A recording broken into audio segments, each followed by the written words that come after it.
Good morning. Good morning. Oh my gosh. I feel like I'm running really late, but it's really not, but maybe a few minutes past 8. But I kept getting sidetracked with other things. So sorry for the rough start.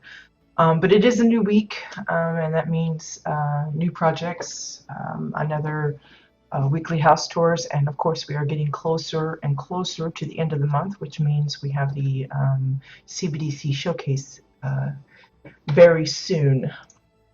Let me just put up my tweet and we will get started. We're going to do a few things this morning, some things I wanted to cover before we get into the weekend recap and everything. I was just barely touching on the Twitter posts. Usually in the morning, one of the first things I do is I catch up on all the Twitter stuff that happened while I slept. And I just happened to notice that Nexus Cupcake apparently had a little bit of an issue with installing a new fab kit on their plot. And unfortunately, it seems that they weren't aware of a kind of an embedded or built-in feature from KBT. So I kind of wanted to go over that this morning. I'm actually going to demo it to show you how it works. You're not going to actually be able to see me typing and stuff, but I will explain what I'm doing. And I've mentioned this before in past streams, especially when it first became available, or at least when I first became aware of its availability. Because, like I said, it's a built-in kind of feature. It's not an actual button on the add-on like the rest of the buttons do. There's just some slash commands that Katya installed in KBT, so they're not like widely known, which is unfortunate. Again, it's one of the reasons why it's been so helpful that Noriak has been putting out some KBT tutorial videos to kind of explain some of this stuff. Now, I don't know if he's actually touched on this particular thing. If not, I may encourage him to do so, just so that it's all in one place, the information. But I wanted to show this for those of you that may have forgotten or just aren't aware of this particular feature for KBT. It's one of those things that in hindsight you wish you had known before. I know there was a few instances where I wish I had had it, and I've actually used it in the past on my mains plot, and it saved the day there. So I have used it before, and it worked very well. So yeah, I just kind of want to go over it because, it's always sad to hear someone that has made a significant change to their plot and has kind of broken things up, and it's kind of devastating for those because a lot of us put many hours of work into creating these plots, and yeah, it's just one of those things that can be avoided, but it's only if you're aware of how to avoid it that it helps. Good morning, Poi, and anyone else that happens to be listening. And thank you, of course, you guys, for the hosting. I appreciate it. Okay, so what is it that I'm talking about? Basically, with Katya's add-on, KBT, that we call it for short, Katya's Builder Toolkit, Morning Bones, glad you could join. Again, it has many, many features, and most of it's pretty, well, it's sort of self-explanatory on some of it. Others is just a matter of tinkering around with it, seeing what it does, and all of that.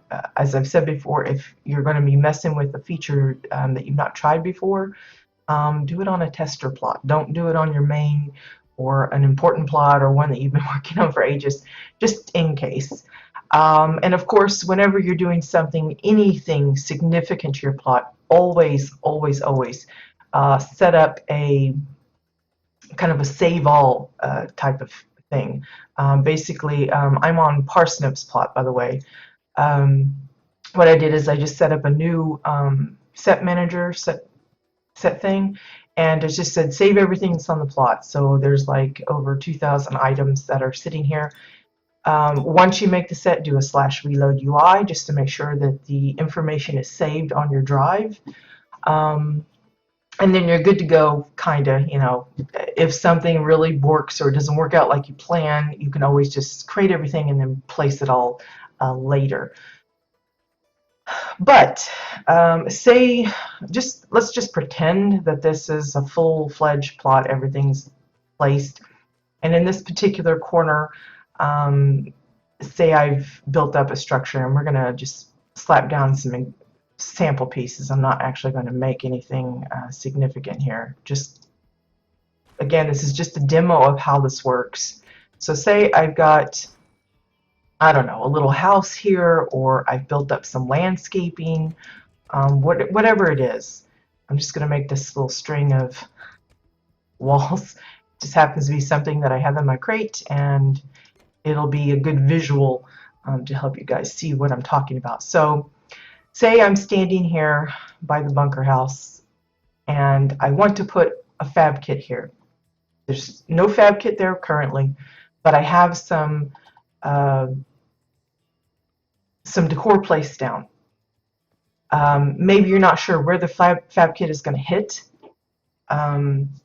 but you know you want to install it. It's an afterthought. You know, usually we say when you go into doing these plots, plan ahead as best as you can. If you know you're going to be using, you know, X fab kit here and Y fab kit there, put them down first, because it saves you a lot of heartache and trouble in the long run.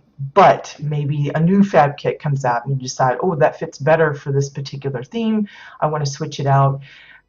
Then comes the problem of, well, you've already got everything built around it. How are you going to, you know, smoothly blend that back in without having to rebuild everything? So let's just pretend this is like a full-on plot. There's like all sorts of stuff around, and you want to put this fab kit down. Like I said, what you could do is do a save all, just in case it goes completely borky. And, you know, accidents do happen. You know, maybe the code kind of wigs out. Maybe you crash in the middle of it. Who knows what? It's just safer to do a full plot save. So I've already got that sorted. Okay, now you're at the point where you want to put down the fab kit. Before you do that, if you have KBT installed, you should be able to just directly in your chat type /K snapshot. All one word, no spaces or anything, just /K snapshot. And what this does is it takes a temporary picture of what you have on your plot, and I'm going to do that right now.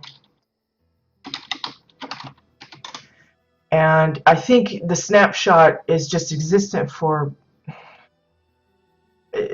like, if I took a snapshot of this plot and a snapshot of another one, that next one would override the previous one. I think it's just one snapshot file or whatever. So it's not like a permanent thing. If you want a permanent save, again, that's what the set manager is for. This is just a temporary fix kind of deal.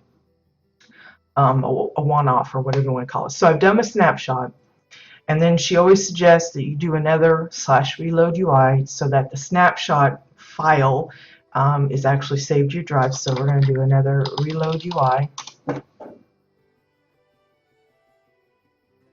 And once that does it, then you go to your landscaping bit, and I'm going to place a fab kit in this area. It should land up in this corner somewhere. I'm just going to grab a cheap one, gardens, just one. Now look at how many pieces I've got there. Got like 5 or 6 pieces set up. Then you place it. Did you see how it removed some of those? And this is what Cupcake got into this today or last night.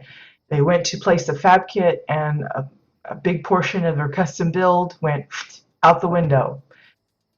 Now is not the time to panic. If you've done the snapshot and you saved it and everything, you should be able to rebuild it just by, in the same way you did the first part, directly in the chat, you just type /K reconstruct. All one word, no spaces, just K reconstruct. Do that, and voila, it's right there. It just rebuilds it for you. I did this with my mains plot, the mall, when I installed the new Protostar Winterfest house fab kit. That was something new for last year, and I already had my mall set up. And when I installed it, or before I installed it, I did the snapshot. Then I installed it, and when I installed it, like half of the building on one end just kind of went, it just disappeared, windows and everything. And then you do the reconstruct, and it puts it all back. And then you can make any adjustments that you need to based on the fab kit itself. You know, maybe I can, I don't know what, but that's how you kind of avoid having a big hole busted into your custom build if you're going to go around changing out fab kits or adding new ones. You know, there's going to be some adjustment. You know, obviously if this was a building of some sort and I wanted to actually incorporate the garden fab kit into it, I might have to actually tweak the building a bit, but it would be better to tweak it than to have to completely build it from scratch. I could just separate sections off and adjust it however I need to. So just, you know, a heads up for those of you that maybe weren't aware of this feature, and come and find yourselves deciding, okay, now I need to add a fab key even though I've already got some of the landscaping put in. This is a way to kind of fix that. It's just something that's been built into KBT for quite a while now, but like I said, it's not one of those well-known features because it's not a button on the add-on itself. You have your usual, your copy, paste, clone and stuff, but it doesn't have the reconstruct bit. And it's, like I said, there's not a whole lot of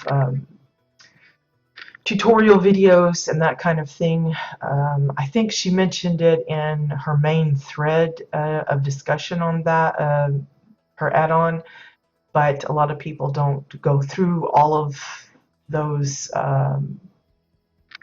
posts for that thread, so it's easily missed. But like I said, it's something I've mentioned before. I've never demoed it exactly like this, but I think that was a good visual to show you that it is possible to have something already there and then plop that fab kit down, and then, you know, you're good to go. And it works the same way. Like if I was going to remove it, I would do a K snapshot. Technically, maybe the snapshot's already there, but I would just do it again anyway. So K snapshot, do a / reload UI. Say I have a fab kit in, I just want to get rid of it. I don't necessarily want to replace it. I just want to get rid of it. Then you would just say remove. I'm going to back off here before I do that. Say remove it, and it should get rid of part of it again, and then just do the K reconstruct, and there you go. So it's possible both ways, whether you're replacing a fab kit, installing a new one, or removing an old one. Whichever way it's going to be, it should work pretty straightforwardly. Now, I don't know if that's affected at all. I think there's maybe a fab kit or two that still has like a barrier. I really don't remember if they've completely removed all of that or not, but I think most of it should be no problem on that part. So again, if you have something already built and you're concerned about how adding a fab kit is going to affect it, again, just do the snapshot, the / K for Katia, snapshot, SNAPSHOT, no spaces, all one word, K snapshot. That takes a little picture of your plot.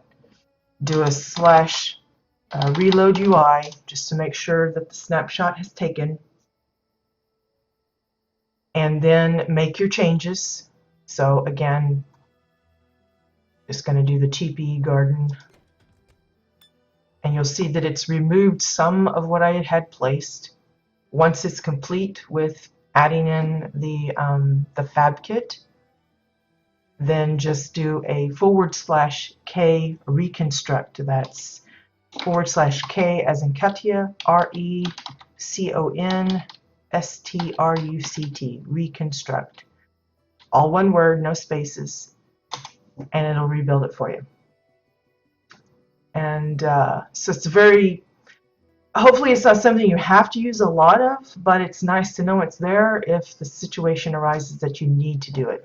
You know, like I said, for most of us, we want to plan ahead and install the fab kits that we know we're going to want to use. But, you know, things do change, like I said, when they add new fab kits, like the gingerbread house that come out this year.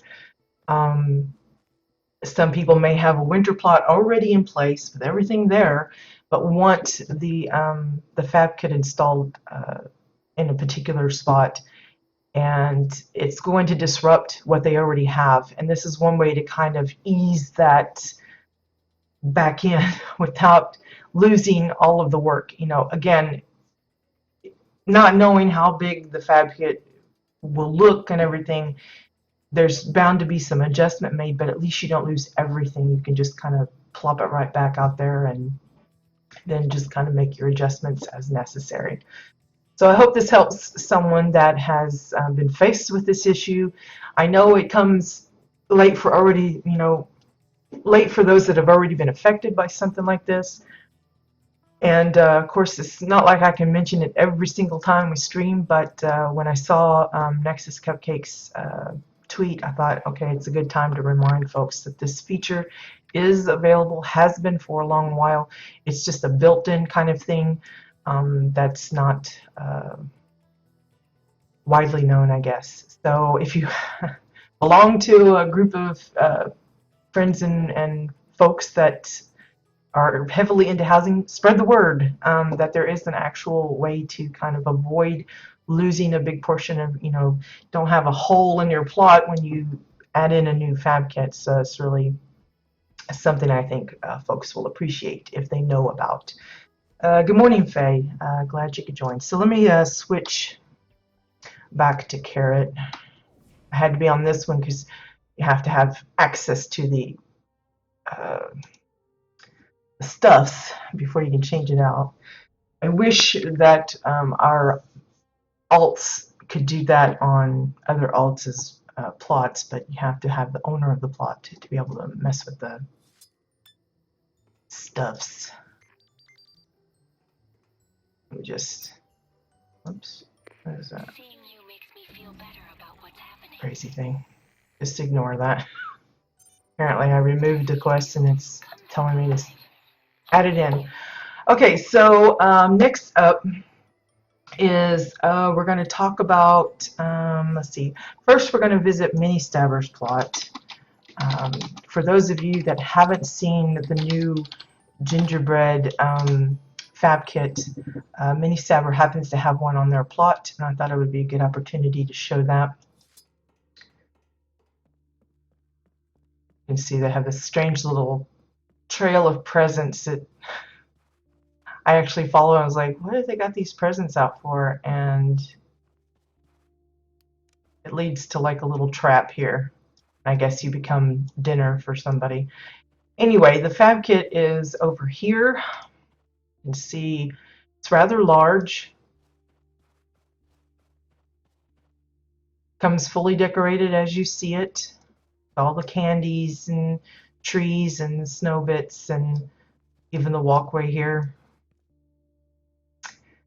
And I think much to the disappointment of many, it was discovered that this is a non-enterable fab kit, meaning it is for purely for looks. You can't actually go in it, so it's not an extra building space like the Haunted House fab kit or the Protostar Winter Fest House fab kit. It's just for appearances only. It looks very cute. You know, if you have a plot that this particular style of fab kit fits in nicely, it'd be a great addition. It would save you lots of, again, while a lot of us aim for custom built stuff, for many, and even for us, it becomes a question of, okay, do I want a gingerbread house on my plot? Is it going to be more like cost efficient or whatever to have a pre-built one or to construct one myself? Now, most of us probably would enjoy the challenge of creating one ourselves, but for many, having a prefab one is the way to go.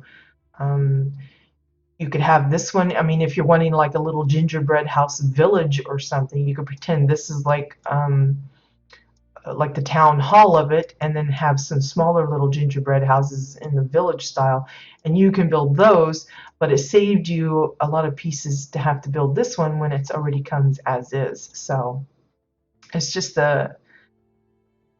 what you need, what fits your budget or your space, just how badly do you want it or whatever. So that's the gingerbread fab kit. I tried to get up there to get a better view of the roof if I could. I don't think I can get up there though.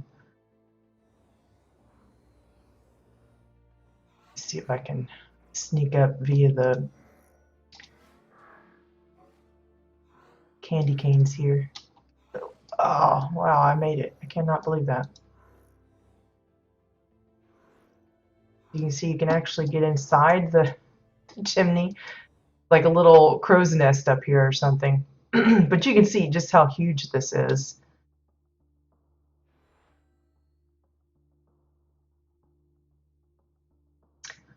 So there you go. That's the gumdrop fab kit. Okay, so next thing, and welcome back, Bones, is we need to recap things from over the weekend. And I guess Friday as well. Let me just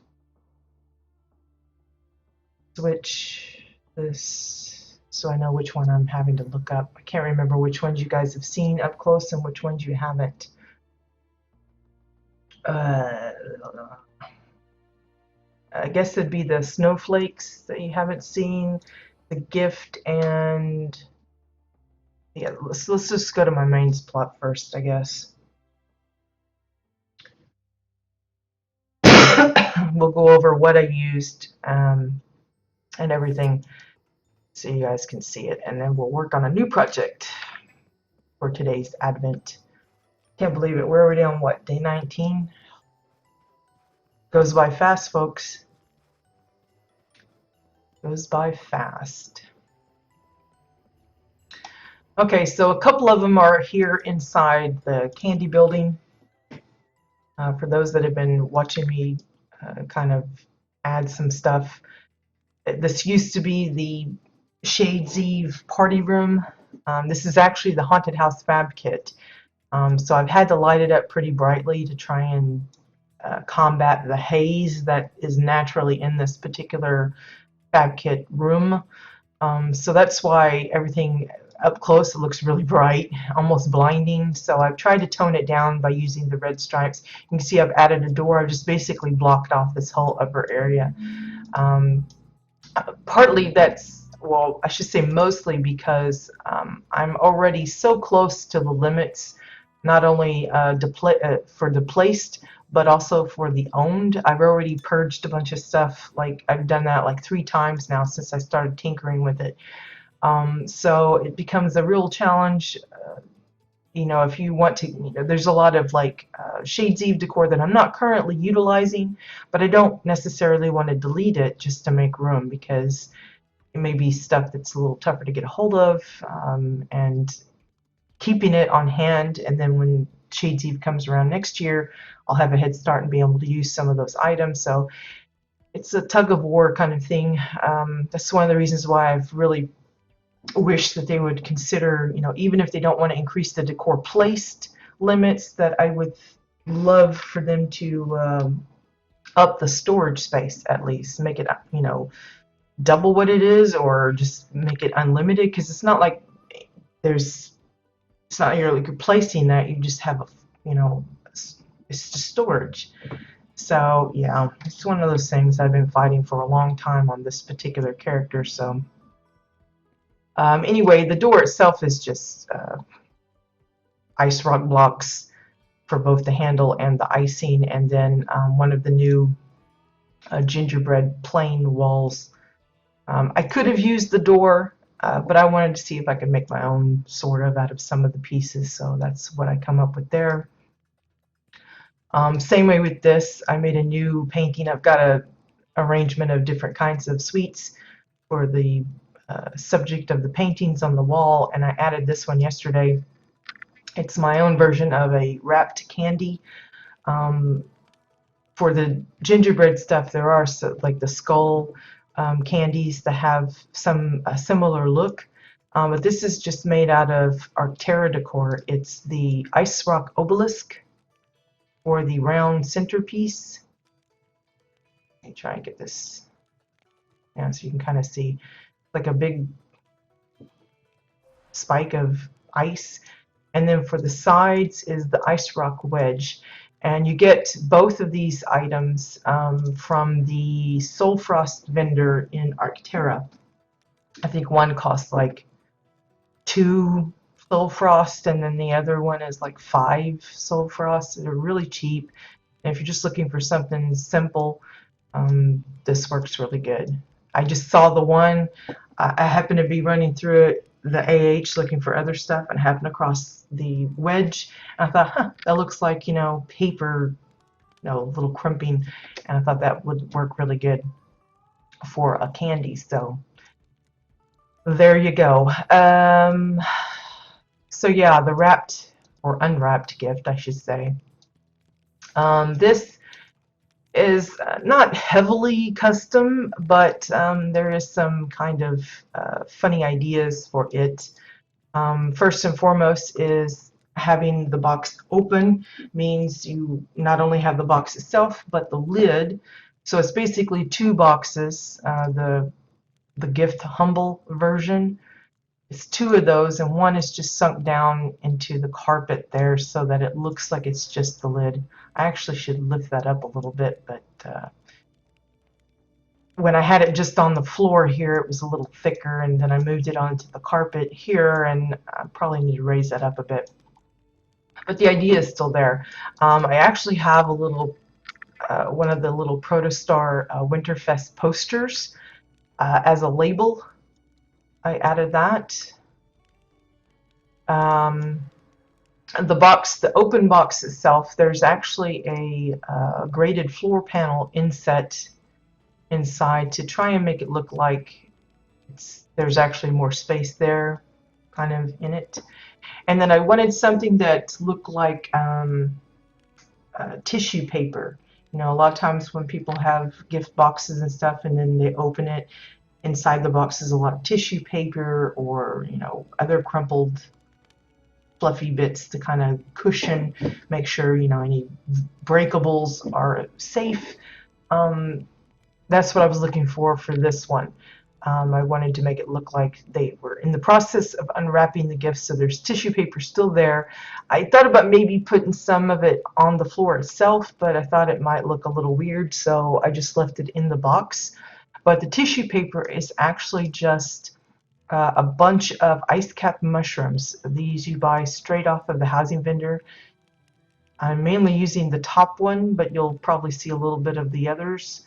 And it's just several placed all the way around, different sizes and turned different ways to make it look like tissue paper. That's my aim. I don't know if it really worked off well that way, but and then I kind of wanted, I didn't really know what to make the toy as, so it's a Winterfest gift bag. It's basically this one here, upside down, so it looks like he's got a really fat bottom. Maybe it's one of those little punching bag dolls thingies that you hit and it kind of rocks back and forth. Maybe it's one of those, I have no idea. And then one of the Protostar Nutomizers inset into that to make him look like he's part of there. Just made sure that his arms were visible. And that was the little toy. You know, maybe it's a strange little jack-in-the-box thing. I have no idea. It's just something to put there, something colorful. Yes, the box here is upside down. That's mainly because I didn't want the ribbon showing. So if I left it right side up, the ribbon would have been poking through, and I wanted to clearly make it look like it was just an open box. So the wrapping is upside down, but you know, if you can get past that, I think it would come off okay. It's just another idea. I'm sure someone else could probably execute it a lot better with different materials, but and I know, well, usually I don't like to use a lot of the decor that maybe isn't readily accessible. Most of the time, since we're in the season and in the actual event now where you can get a hold of these, I figured it was okay to go ahead and use some of these so that people can see, okay, yeah, these could be useful for other things than just standalone gifts like they are here. As for the fireplace, which was another one of our Advent creations, first and foremost, got to thank Poi and Minnie Stabber for being so generous with their goodies. Both have sent me a bunch of gingerbread related items, some of the Madame Faye goodies. In fact, Minnie gave me a bunch of even non-decor stuff, which I am planning to include in some of the drawings on the 30th for our showcase stream. So it won't be just codes that I'll be giving out, but some other things. So if you think maybe there's something from there that you might be interested in, do hang out with us. I'm just going to mention it here. I'm not going to be posting about it or anything. It's just going to be basically be something that those that attend the live stream are able to will get a chance to get some of that as well. Which includes like the mount, the hoverboard stuff, and things. So it's mostly decor, but there's the hoverboard stuff that I got too. Okay, so the fireplace. Probably the main thing I encountered was I didn't want to make. I wanted to make the walls and bits not too drastically different in size. It kind of ended up that way anyway, but basically it's the plain gingerbread walls for most of it. Including the sides. It's all the same piece, just different sizes. One's acting as the mantle top, and then the others the walls on the sides. Then I'm using a plain gingerbread roof for the floor of the fireplace. Now, because of the way this thing is made, it being kind of stair-steppy, I have it slightly sunk into, you know, there's a little bit of a gap here. There's no avoiding that. I tried it turning it around the other way and it just looked really weird. So figured this having it sloping up would work okay.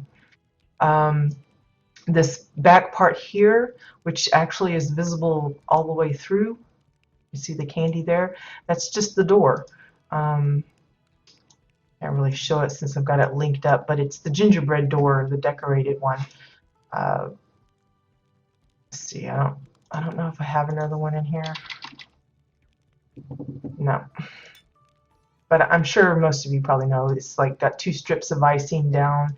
You can see one kind of there, but not fully. And then of course the little swirly candy right in the middle. That's what's being used as the back there. And then for inside, on the inner walls, it's a couple more of these roof pieces. So you can see the overlapping bits there and there, right behind the stockings. For the little candle display on either side, that's just one tuft of bramble hedge for each. 3 tall candles, like so. And then just these are just slightly smaller than the first one. And then 3 rockets, red rockets, the striped ones. And I've just got it placed so that the candles are just peeking out. You can see, if you get really close, you can see the tip of the rocket poking straight up. But it's kind of like their little Christmassy holiday-ish candles, hopefully. I kept it kind of uniform from side to side, matchy-matchy. You don't have to. I just decided I was going to have two versions. I mean, one on each side. Could have put a really long one just straight up in the middle. Could have made it all the way across. But I kind of wanted this visible, so. And of course, the fire itself is the campfire. I'd actually thought about changing it out with a different type of fire, like maybe the Valkyrie fire pit, because I'm not too happy about this heavy bit of smoke coming up, but I just never got around to it, so that's what's being used. And then the little grill for the front, that's just the top of the Winterfest gate. I just shrunk it down quite a bit. Sunk it so you can't see the pillars on either side, you just see this little fence part. That's the little grill for it. So really simple, not too much. Obviously you have to have access to some of those new gingerbread pieces. I've been getting, well, I was fortunate enough to have a few people donate some, but I have been grabbing some cheap pieces from the auction house. Of course, that's kind of gone down the last couple of days because I think a lot of people have already, those that were going to buy it have already dug in and tried to sell off what they don't want. Others may be hoarding it and waiting for the event to finish before they start putting out those pieces, hoping to get a bigger return. I don't know what, but I haven't seen too many cheap ones. Most of it's sticking around the 1 to 5 plat per piece. I've only been buying like the really dirt cheapy ones, so I only have a few extras beyond what has been given to me. But so I appreciate those that were willing to share, and I'm hoping I can make some more fun things with those pieces and put them to good use. Just since we're here, I am planning to change these a little bit, but not till later. I'll explain why later, but these are the little rocking chairs I've made for the fireplace area. Went with just some hover part pieces and Chua pillows to make a little matching set of rocking chairs for the elderly to come here and watch the kitties unwrap their stuffs.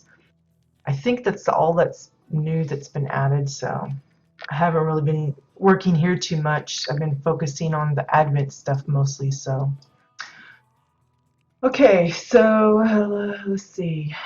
I guess that takes us to the snowflakes. So let's hop over to Dill's plot, the CBDC warehouse.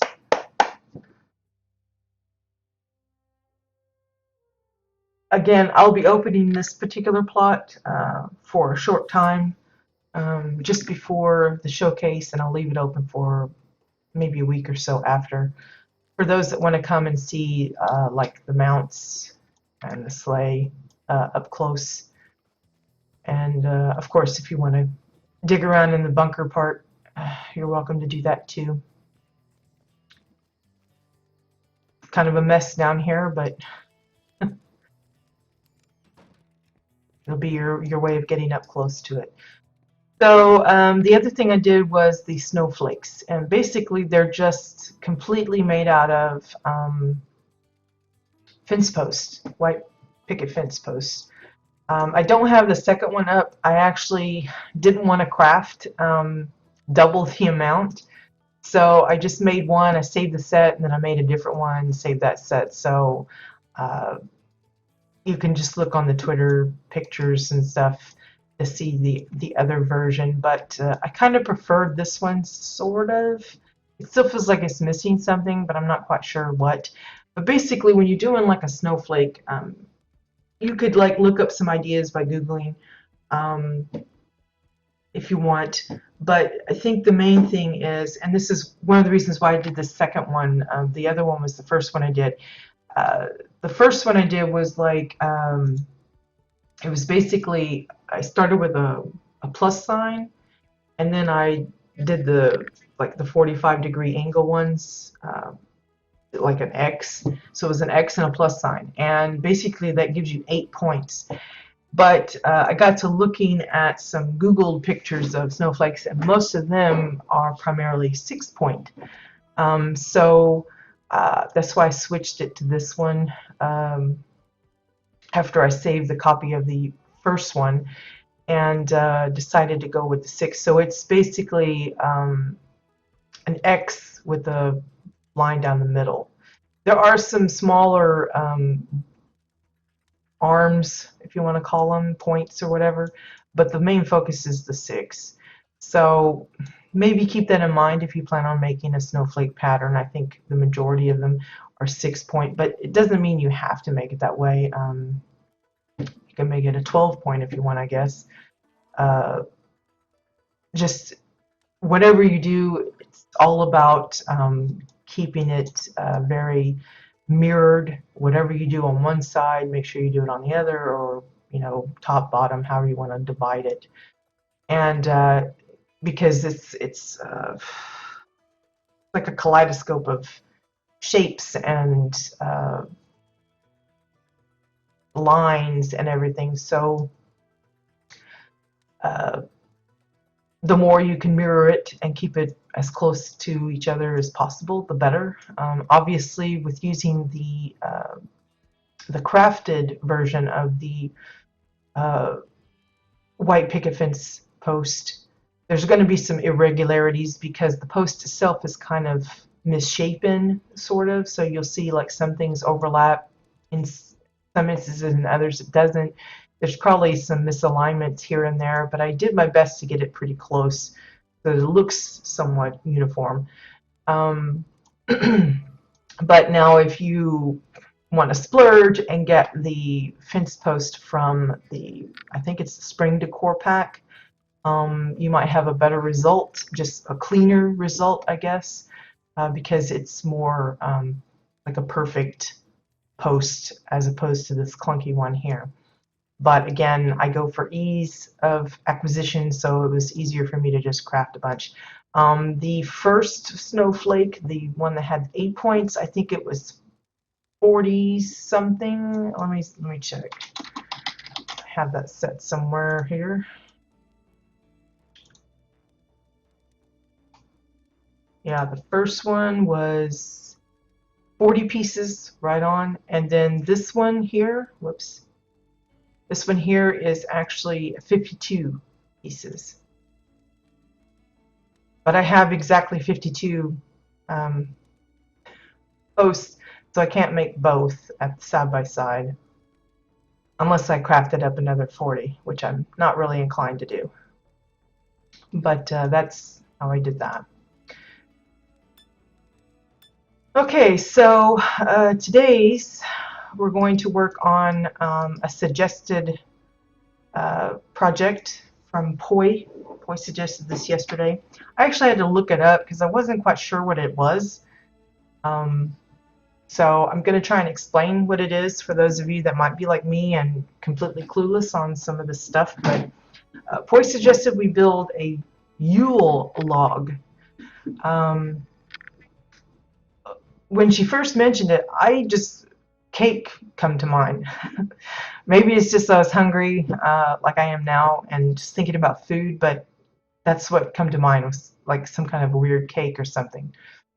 And after looking it up, I realized why, because that's typically how I've seen it. It's like a little like rectangle shaped cake. I mean, it looks like a log, but it's, just it comes as ice cream sometimes, other times it's like a sponge cake.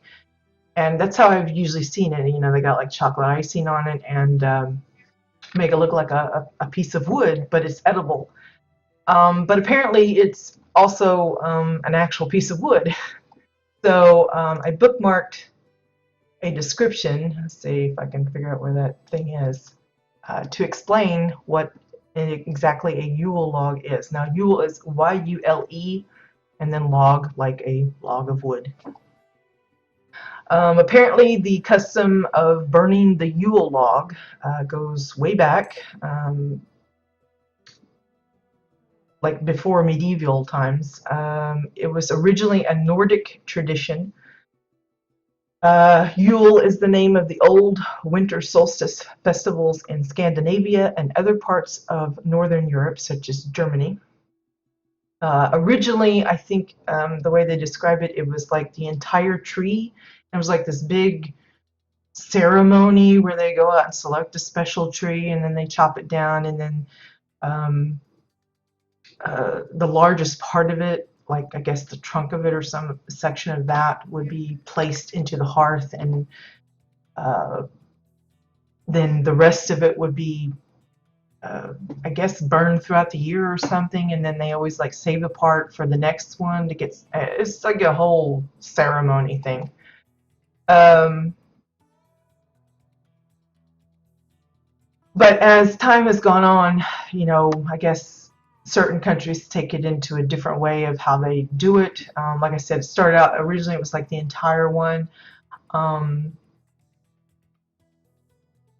in Provence, France, apparently the whole family would go and make a big deal of picking out the tree and cutting it down and burn a little bit each night. Some of the description is said that it has to do with like the 12 days of Christmas, that they would spend that whole period burning a little bit of it each time. Apparently in Cornwall in the UK, the log is called the mock. Why it's called the mock, I have no idea. And they actually like let the log dry out completely, and they remove the bark, and then they bring it into the house to burn.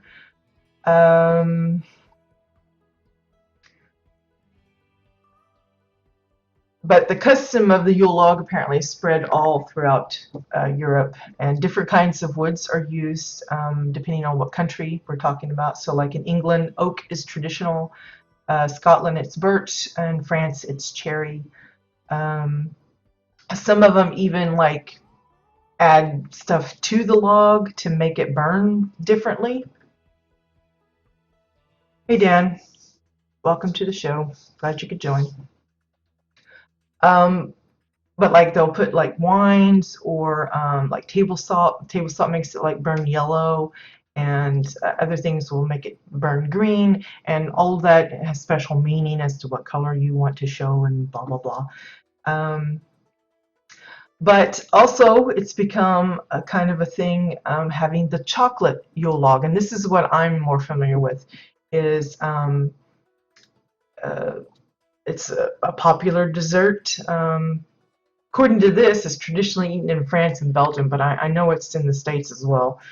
Also known as kerststronk in Flemish, which is the language they speak here, or one of many. It's usually made of a chocolate sponge roll layered with cream, and then the outside is covered. It's like a roll. You roll it up, and then it's got the little log shape, and then they cover it with chocolate icing to make it look like it's covered in bark. And they decorate it with like marzipan decorations, like mushrooms and leaves and everything else, and it's an edible cake. But I've also seen it in an ice cream version and stuff like that. So yeah, my stream is all about houses. So if that's not what interests you, I have some links to other streams that you might be interested in. I don't know if they're currently streaming right now. I think it's usually more later in the day for us, but yeah, if you're looking for something a little bit more exciting, this is probably not the place for you, because we're all about housing. Anyway, so we're going to try and make a Yule log centerpiece. I kind of brainstormed last night about what items we could use. There's of course the actual logs, the thorny logs. There's the hollow log mossy. Let's just put this out. Wow, that's like huge. There's the thorny logs. You could probably go with the singles, but I'm assuming that probably the piles would be better.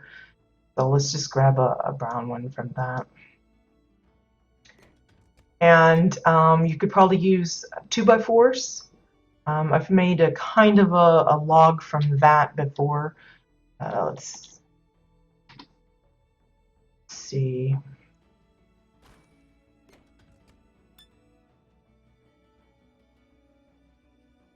Yeah, I think Cal streams about 3 times a week. She's usually pretty regular about that. But again, depends on your time frame on when you're able to catch it or not.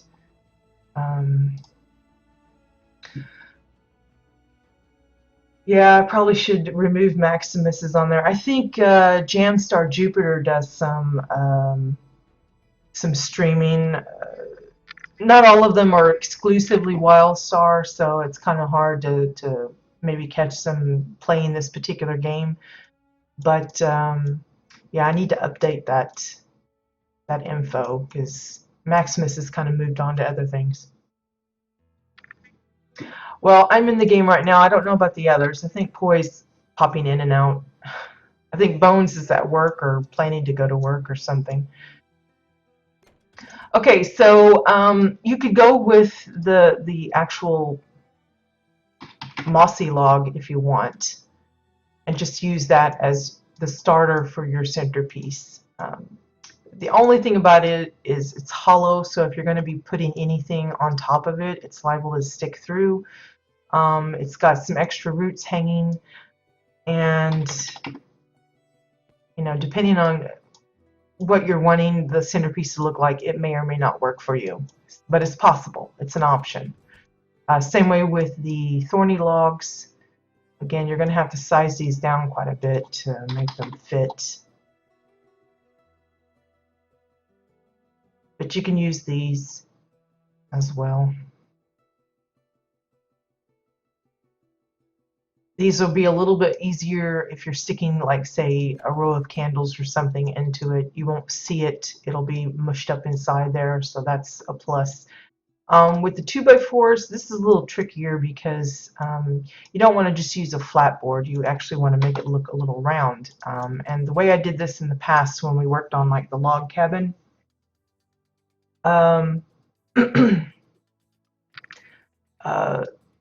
just do like we've done with like the other items that I've tried to make a little fuller. Again, the 2x4 doesn't rotate on its actual center, so you're going to have to make some adjustments. It's not going to be perfect, but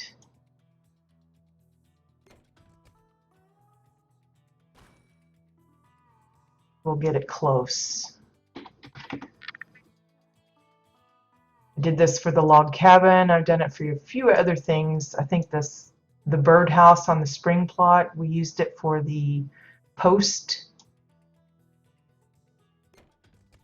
It's more pieces, but you know, if you're looking for an actual like little Lincoln log type of log, this is the closest I could figure out how to make one.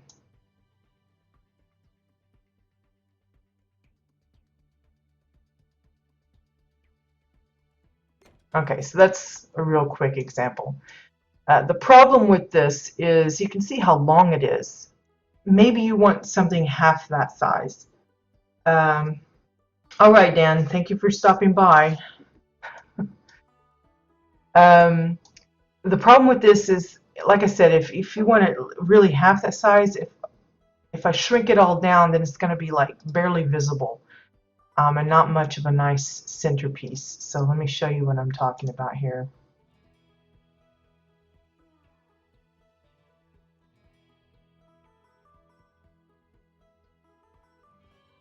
So if I wanted to bring this over here,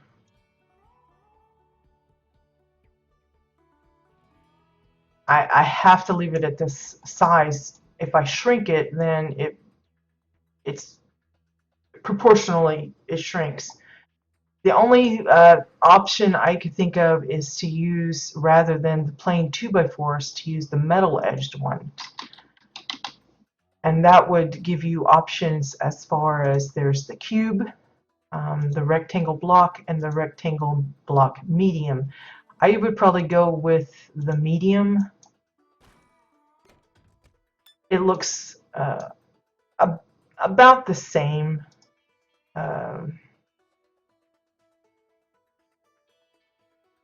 But see how it's about half the size? And this might be more manageable for a small table or just a smaller arrangement, not having to have this long, huge thing. The only downside is those little metal tips. Maybe you don't want that metal trim on your wood. I haven't checked, but I suspect, I assume at least, that if you use the color shifting, you might be able to color the metal bits to better blend with the color of the wood. But it seems slightly silly. Now look how I'm able to use just 2 pieces for the metal edge one as opposed to the 4 for the regular one. That's because this is much thicker, so it's even better on cost and everything. So let's see. Hide that icon. See, I suspect that the color of the wood changes. So you might be able to kind of disguise it slightly. I mean, you're still going to see it, but the coloring might not be such of a clash, since the color shift options actually color every part of the decor. So you might have to just pick a color that works for you. I'm just going to leave it like it is myself, but you can see that works out pretty good. Couple of pieces and you have a little bit of a log that you could use as a centerpiece. So I think this one and then this other alternative, if I can place this here. Now while these will probably work okay, especially this one, I'm going to concentrate on 2 versions. The other one is going to be the water trough. This is an actual log-looking item, but it's cut in half. It's got that little bit here, and of course it's got these added little brackets. Basically, I would just, let's see, let me get this lined up.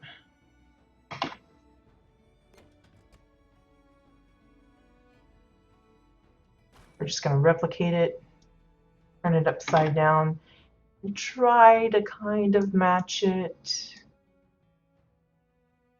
Not going to be perfect. There's going to be some misalignment because it's kind of a wonky piece anyway. But if you can kind of get it close.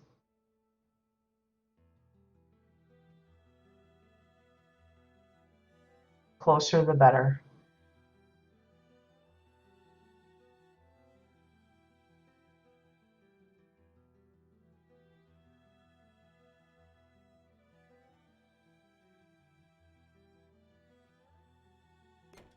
Now we have a solid log. Now the brackets, they might work to your advantage. So it would look like there's a little bit of a holder for the log already built in.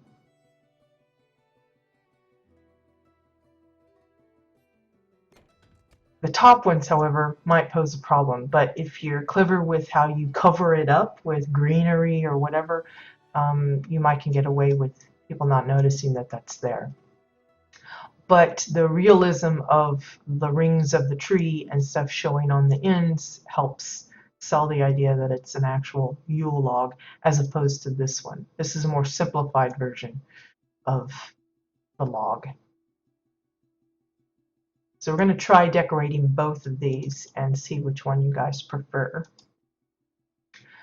So when it comes to your Yule log decorations, again, a lot of it may depend on your color scheme. If you're going for mostly like a white kind of winter blue styling, those would be the ones you would pick up like we did with the decorations on this mantle over here. If you're going for the traditional, more like the green, the rich green like pine tree needles with the red berries, like we did on the mailbox and such, then obviously you would go with those. But you know, maybe you chose purple as your holiday color and have fashioned all of your ornaments and stuff to match purple shadings, purple and pink. You could do that too. We're probably going to stick with traditional. So just looking at some images here. Move this to a new window so I can have everything kind of open at once. Some have ribbons. Most have some kind of candle arrangement. And I like odd numbers, so we're going to go with 3. And tall ones are my fave, so we're just going to grab a bunch of tall candles. And we'll start with the simplified version first. Now you can go and copy the transformation of the top piece of wood and get the exact center if you want. I'm just going to eyeball it and call it good. So I'm going to pick a size that feels pretty comfortable, and then we'll copy it. And I like having it offset a little bit, so I just knock it down a step.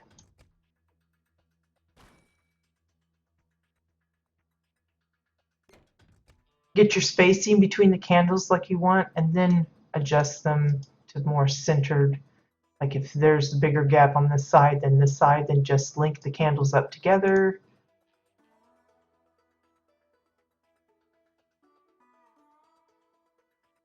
And then adjust it. That's good. Let's go to the set manager.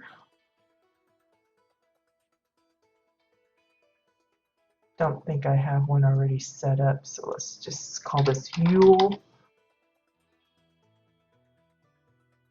Say new. Click on Yule.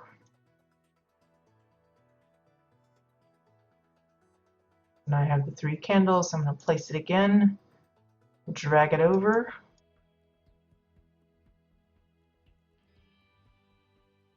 Let's just move this so it's centered.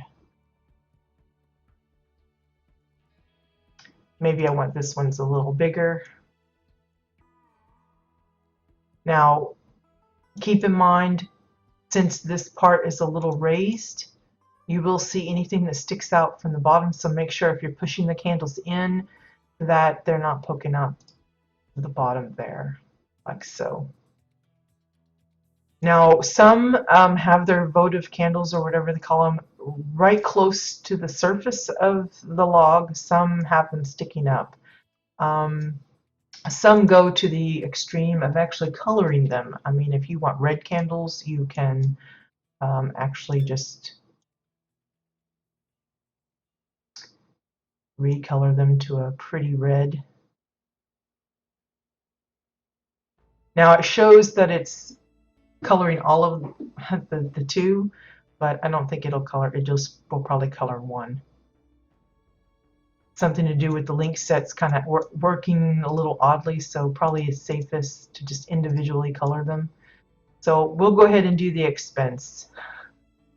We'll get fancy here. Let's color these red.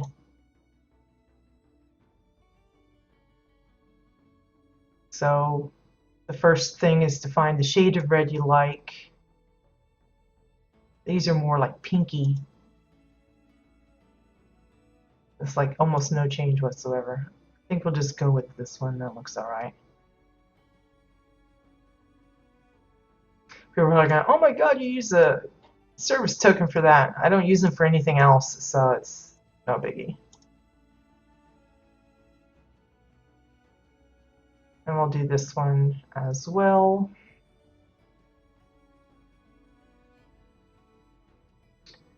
If you have a series of, like, say 5, maybe you can make 3 of them green and 2 of them red, or you know, however you want to do it. It's completely up to you, the coloring. Now I notice here some of that's sticking out. Let me pump that up a little bit.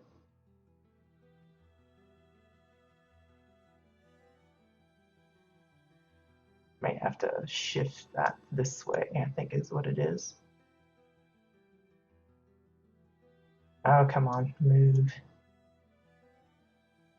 Wow, it's pretty close.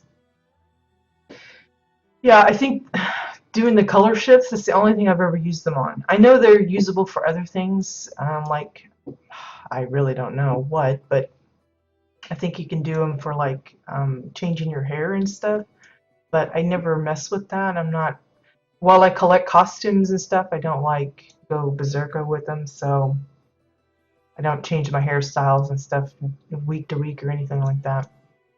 Okay, so we got the red ones.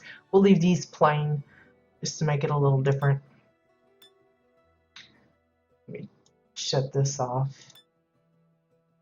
Now, if you're wondering what add-on I'm using here, this is Lament's add-on. It's, what's it called? Housing Toolbox Pro or something. You can find it on Curse, same way as Katya's add-on. I have both of Lament's. It's actually the Decor Set Manager. It's like one big long name. And then this little one is like an extension of it. I don't know, maybe you can just use the extension by itself, but since it's called an extension of the main one, I just have both installed. I just never use the main one. I just use this part. But for those that are curious. Okay, so greenery. What do you use as greenery? Like I said, most of the greenery, you could use the pine trees if you want. Just keep in mind that they do wiggle. That's even if you use it as just an actual tree, like for making your own holiday tree, decorating and stuff. Keep in mind, it does move, so that poses its own issues. It's one of the reasons why I decided to make a more of a plasticky tree for the candy house. It's just using the tops of the green rocket and just stacking those up to make this very static tree.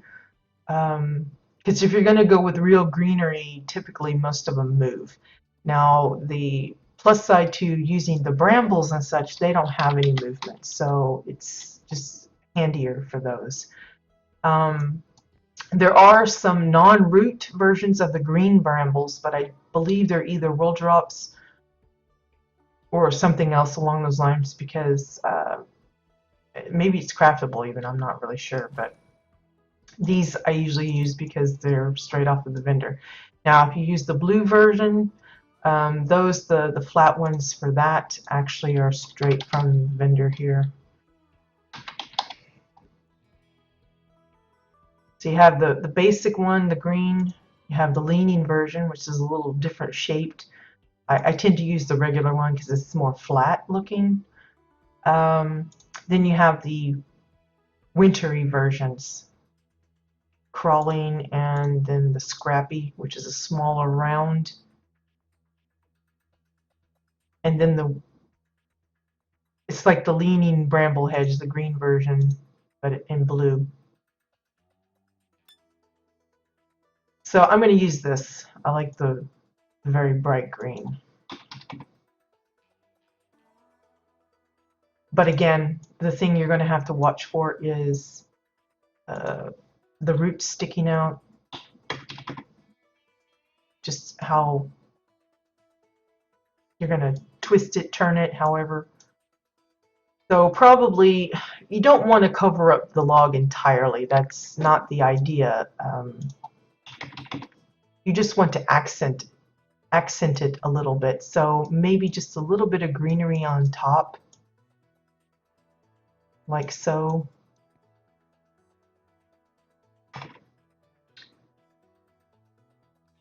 Just to kind of dress it up a little bit.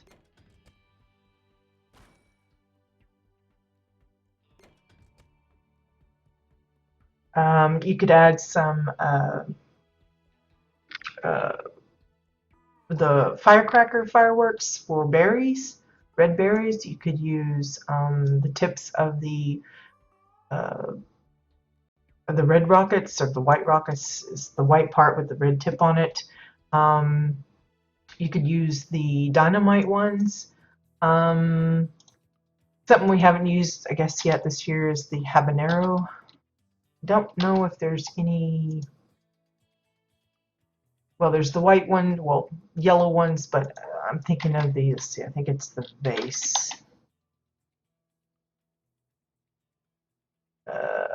Floating, is it? Yeah. Now, it's called floating vase, but it doesn't actually move from what I remember, so that's a plus. It's probably better to get the ones that you can craft. I just didn't think ahead to get some of those available, because then you don't have to worry about hiding the vase. But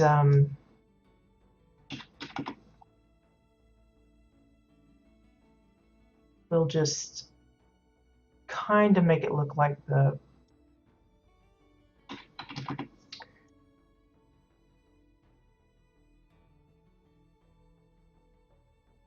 we'll pretend these are like poinsettias or something along those lines.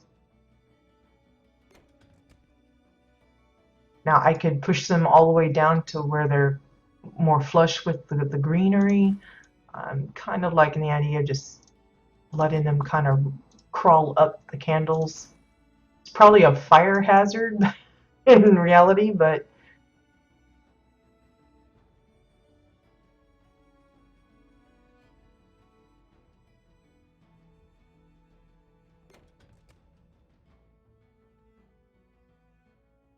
got a lot of junk sticking out the bottom there, which is not good, but okay, can I push it this way? Yeah, get rid of most of it.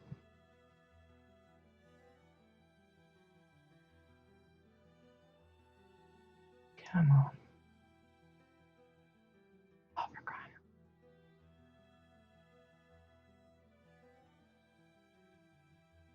out. It's fairly clean. You'd have to get really zoomed in to kind of see that there's a little bit of messiness there.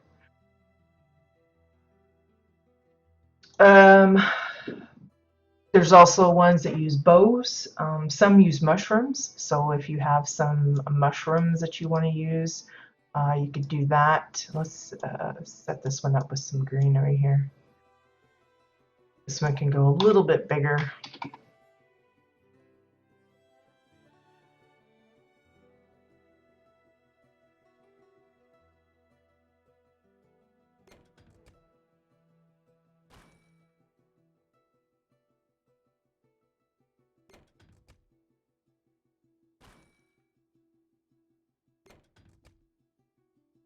So like if you wanted to add some shrooms, you could try some dream cap ones. They come in really huge, but if you shrink it down pretty good, it should be all right.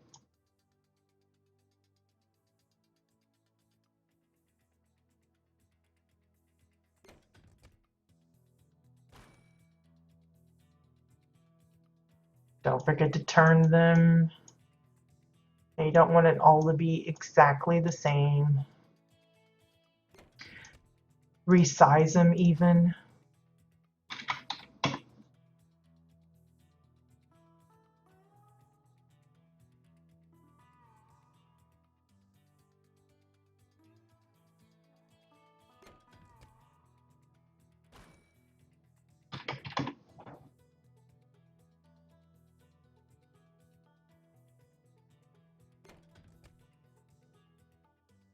And maybe, again, when you're building these things, look at it from both sides. You might decide you actually want something a little bit more visible. Kind of like having the tree decorated all around. It depends on where you're putting it. It might be required that you add some extra decorations on the back. So there we go.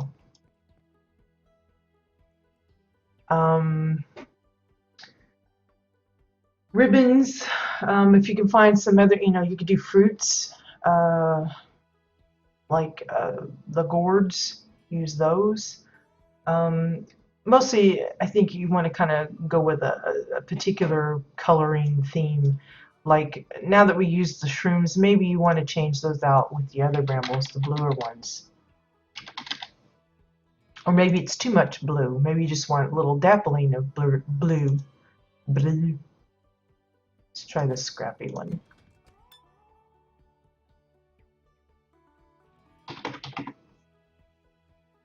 So like,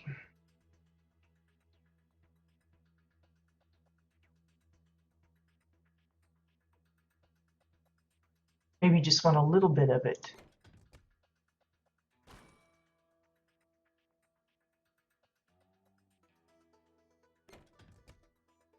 Just for a little accent to kind of break up that green. And it adds a little bit more of that blue coloring. I think if you went all blue instead of having some of that green to kind of cut through, I think it would be a little too much. You might actually lose the shrooms in there. You could change it to be have like actual holders for the candles. You could use like some of the wine glasses or the regular drinking glasses for that to make like little votives holders for the candles. A lot of them show pine cones and stuff, but I tried making a pine cone. I think it was back in November, and that thing became a nightmare because there were so many pieces to make it look right. You might could get away with using like the fence post.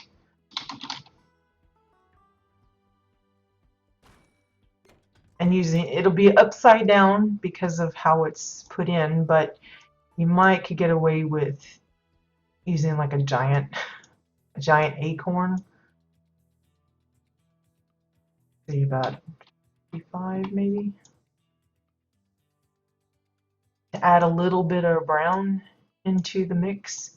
Notice though this is going to be problematic because the little bit is showing through. So let me see. Let's change it to where it's leaning on the side. See if I can get it small enough. If making it small enough may mean that you won't be able to actually see the acorn, which is unfortunate, but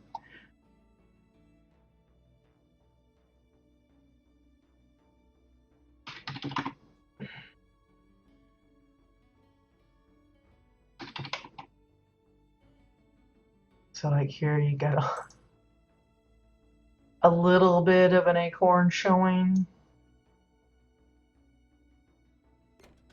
and then do another one on this side.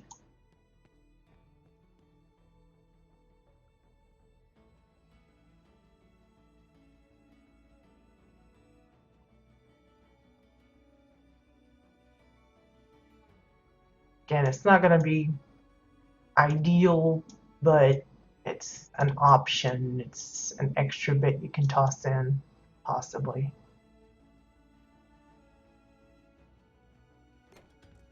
Again, there's the gourds, there's the fruit on the trellis, this little trellis that you can kind of sometimes sneak in.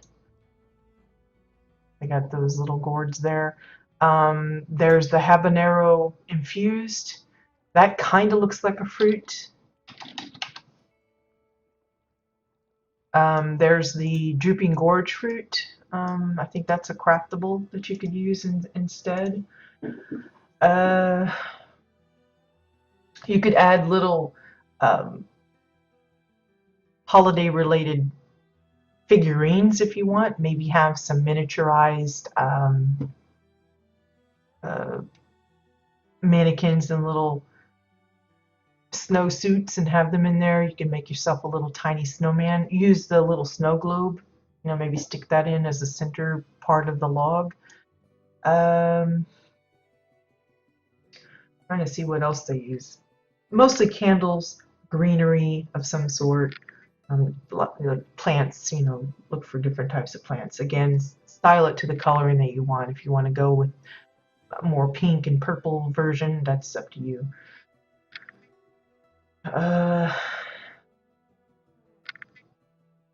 For the ribbons, if you can get a hold of some of the new gifts, um, you could probably shrink them down and add some ribbons that way. There's also the wreaths that you might could do.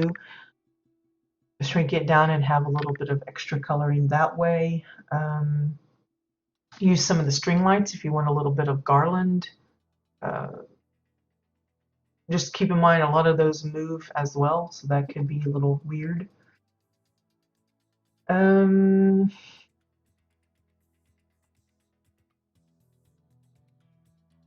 It's really about all I can think of. For me, when it comes to centerpieces, like if you're wanting to use it at a dinner table or well, usually it'd be at a dinner table. Maybe say like you have a mantle for your fireplace, you need a decoration there, or maybe on the island in your kitchen you want to add a little extra decoration there. A hallway table of some sort, you know, just extra bits there on top of a nice cabinet or something. These would work as nice little, just extra little touches. You don't have to just go completely revamping your entire house or something. Just little touches here and there. You know, you have your holiday tree in one corner. Maybe you've got some greenery garland draped along the balcony or staircase or something, and maybe you're just looking for just a little hint of something for like your kitchen or even in your bathroom or a bedroom or something. Something like this would be kind of a cute little arrangement. Not too many pieces. I mean, obviously the more elaborate you get, the more pieces it will be, but like this is just a handful. It's like 2, 3, 4, 5, 6, 7, 8, 9, like 10 pieces. That's not too expensive. That's a small amount for a nice little holiday touch. That's one of the things I like mentioning about these things, you know, brainstorming ideas, because, you know, oftentimes you'll have a plot already set up, a residence or whatever, and you just want to make some interchangeable additions to coincide with the seasons or the holiday that happens to be ongoing. It's kind of the thing I did with Turnip's plot. I wanted to have the little house, but able to change out certain elements to reflect the season or the holiday that's happened to be going on. And that's what a lot of folks like to do. They just change out just little parts. You don't have to do a whole plot that's all winterized. You know, while some of us, you know, like that kind of a immersion into it, not everyone has the time for that. So being able to think of little decorations like this to throw in here and there, just, you know, like a nice little surprise for a returning visitor to say, oh, you know, look, they added this or they changed this or whatever. So hopefully that gives you some additional ideas. I mean, you don't have to put it on the log, but the Yule log apparently is kind of embedded in the holiday lore, so to speak. Apparently it's a big tradition. It didn't start off as an actual like thing that you put on your table or whatever. It's just kind of evolved into that. Just the same way with it being an edible thing. Now, if you want to make an actual like edible Yule log, I would probably for icing use some of the snow bits for that. So like say you wanted to turn one into a like some kind of a cake thing, just grab some of the snow stuff. Nice.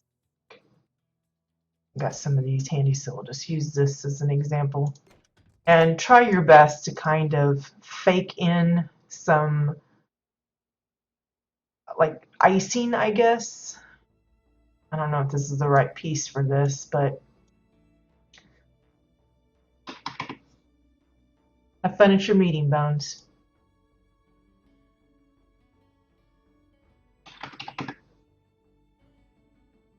You could use some of the ice rub pieces. Probably not the best thing. Probably my favorite still is that silly tree. I like the tree. I think it's because there's lots of little mounds and it's easier to kind of, especially if the surface you're putting it on is uh, kind of bumpy like this, I think it just works better. It's just you do have to kind of find ways to hide the root thing.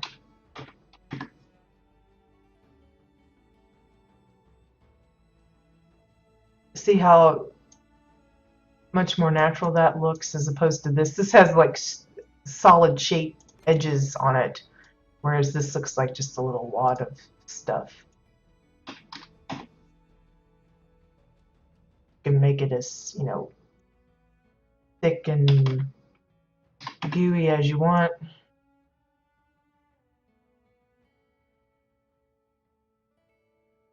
But I would just layer it up. Let me just get rid of this one.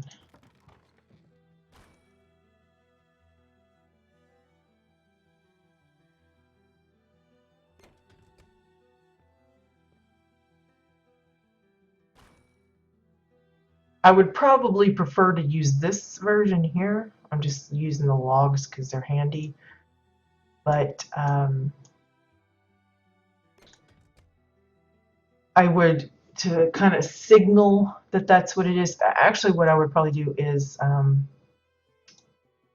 gosh, let me just copy this real quick. I have an idea in my head and I want to try and get it out there.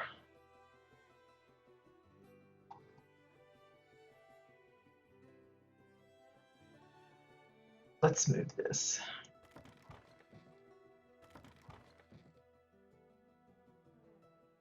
So say we've got this one here. I'm going to make that down so you don't see the bottom legs.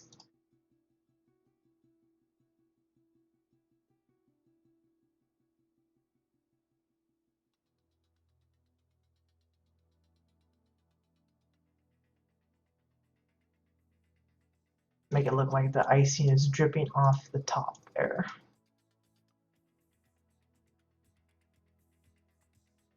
This is like really dirty, loose. And I really want to cover up some of this bit here, so I'm just going to kind of pull that over. Looks like someone just went with the icing. It's not very neat. It's more realistic than you know. I'm not the greatest kind of cook thing. I'm like a hobby cook. I like making desserts and stuff, but it's kind of a hit and miss when it comes to that. I am going to be trying some gingerbread cookies probably Friday. Things like just loaded with icing. It's hurt your teeth just to look at it. Okay, and then what you could do is maybe, let's push this in a little bit. Do another one and then turn it to its side and make it look like there's a slice of the cake that's been cut off.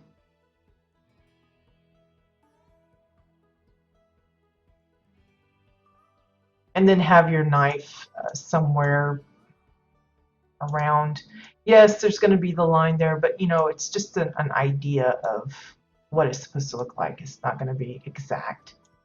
And then don't forget to put a little bit of icing here, so just copy another tree. Again, it helps a lot if you're putting this on a table that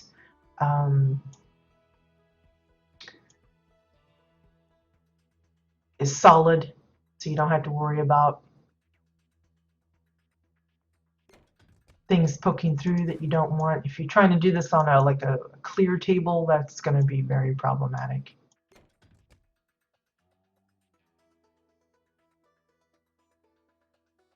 There we go. So now we have a slice of cake that's been, so it's like the Yule log cake, chocolate Yule, something or other. So there's like 3 examples, and then for this one I would probably go with like oh gosh, let me see.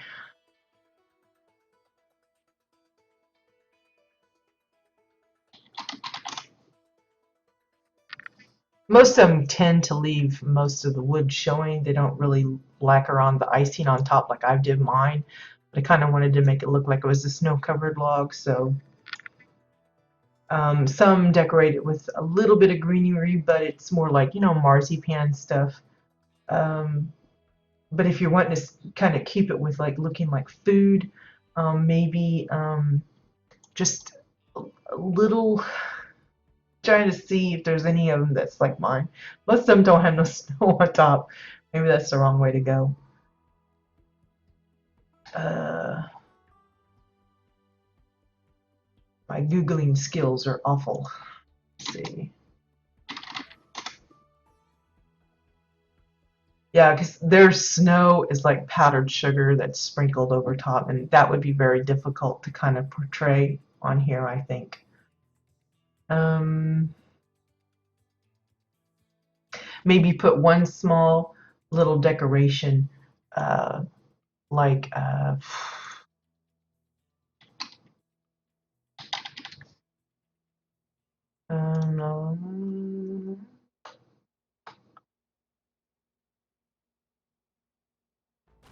like have something that's maybe to represent like strawberries or something.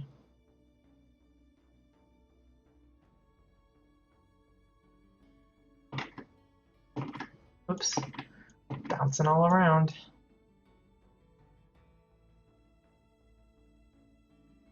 So maybe it's like supposed to be strawberries, you know, obviously this, you want to make it look like it's edible, but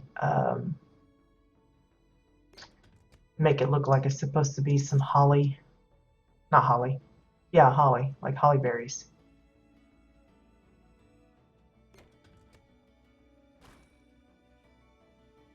Thinking I had the wrong term there, but it was actually the right one.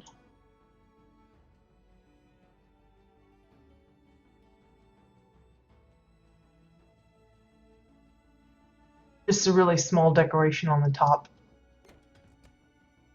Maybe a little bit of green. Probably better to use something with bigger leaves, but we're just gonna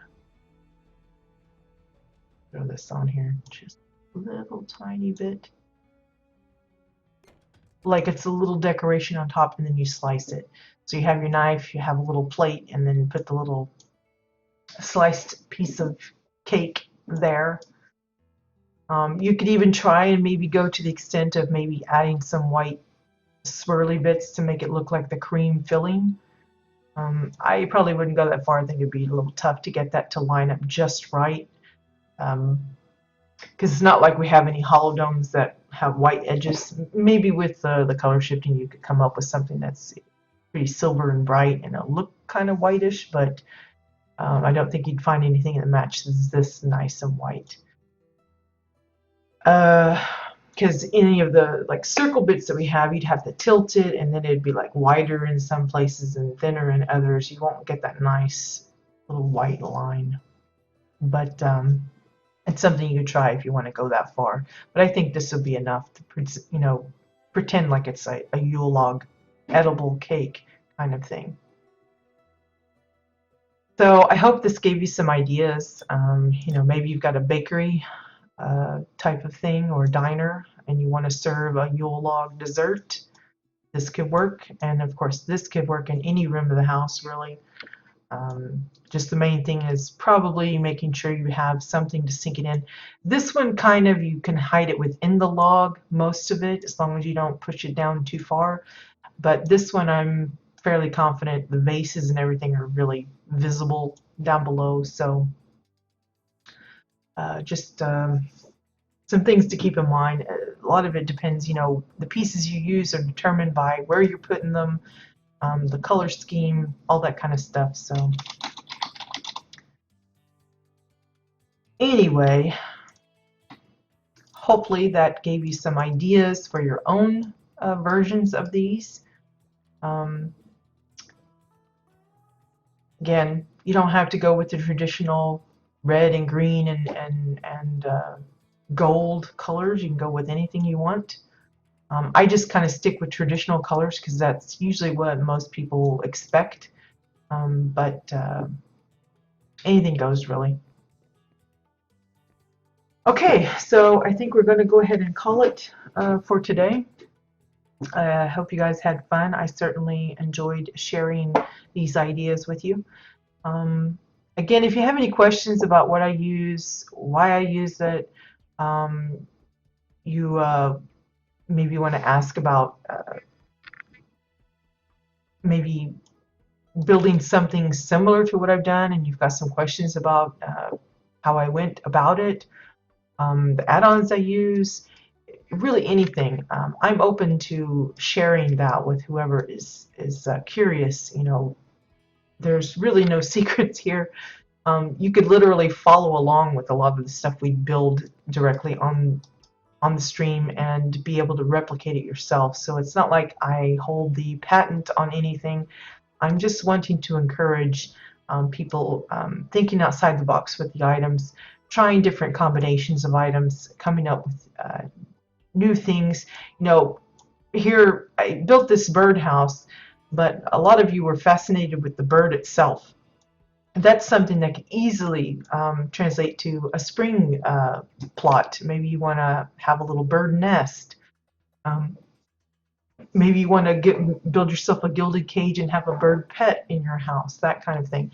That can be used in so many, you know, just because we're doing holiday decorations doesn't mean that you can't use some of the elements that we come up with in other ways. It's like, yeah, I have a candle arrangement here, but this doesn't necessarily have to be strictly Winterfest related. This could work for just a centerpiece for an Oran home. Um, you can have these holiday cakes and things year round in your bakeries and diners and stuff. It doesn't have to stay that way. So that's why I like sharing these things, because even if you're not really interested in decorating for the holiday, maybe something will pop that you go, I could use that in this thing. I doubt a lot of my stuff could probably be used for like spaceship kind of builds, because I'm not really mechanically inclined and I don't do a lot of that type of building, but we do showcase a lot of those types of projects on the house tours every week on Wednesdays. So, you know, even if my little projects don't get you there, maybe something that we view during one of our tours will do the job for you. So if you know these little weird random projects of mine don't work for you, and you're not interested in seeing those, that's okay. But I strongly recommend that you at least check out our Wednesday house tours, because there's just so much variety. We have like a tremendous amount of builders that have such wide range talents. We've got ones that are excel at landscaping, others that just have incredible ideas when it comes to robotics and mechanical works. I tried to put down a control panel for a subway one time, and I found that incredibly difficult. And then you look at someone that's put something together for their spaceship, and it looks so complicated but awesome. You're like, what? And that's the fun of being able to visit other places. So if you join for nothing else, join for the house tours, because that certainly will give you a broader view of all of the possibilities. Mine is just a small, like a tip of the iceberg kind of thing. So, while I welcome those that are interested to join us every day, it's certainly not for everyone. Clearly, as Dan kind of demonstrated earlier, if you're looking for combat or questing kind of footage, this isn't the stream for you. This is just all about decorating, housing, and all the ups and downs that come with it. And so yeah, I think we're going to call it for today, guys. I hope you had fun. Good luck with your projects. Just quick reminder about the CBDC. The showcase is not this Friday, but the following Friday, the 30th of December. So you have roughly 2 weeks to finish up your projects. Make sure if you have a project that you want included in the showcase on the 30th that you have your plot public. You don't have to do it straight away, but make sure it's at least by the 30th that it's open so that I can visit. And of course, if you're not sure if I have you on the list, just give me a note, either in-game, out-of-game, however you want to reach me, with the information. Basically, we need to know what region you're on, whether it's NA or EU. We need to know the character name of the plot that it's on, what it is, just so that I don't get confused, call it a train when it's actually something else or whatever. You're welcome to share other tidbits if you want to tell us how many pieces you used or the story behind it. That's entirely up to you. I will share it if you provide it, but you don't have to. That's not a requirement. If you want the details, of course, that is in the forum thread on the official forums in the housing section. We have a thread each month for the CBDC. This month's theme is winter rides. We're looking for your interpretation or version of a winter themed mount. It doesn't have to be an actual animal of any kind. I did a polar bear one as an example, but it could also be something mechanical like a sleigh or a snowmobile, or we saw some of them brainstorming hoverboard ideas. As long as it's winter themed, winter related, it'll work. It doesn't have to be specifically made of ice, but something related. I know we've got one that made a snow plow. I think the plow itself is just completely mechanical. There's no icy bits, no holiday decorations on it whatsoever. But they've got like a pile of snow showing you this is what it does. It moves the snow. So, like I said, it doesn't have to be specifically that. It's just some of us have gone that route, really dressed it up and stuff like that. But it's sleigh, sled, snowmobile, a plane with skis on the bottom. For the animal mounts, if it's going to be a non-winter type of animal like a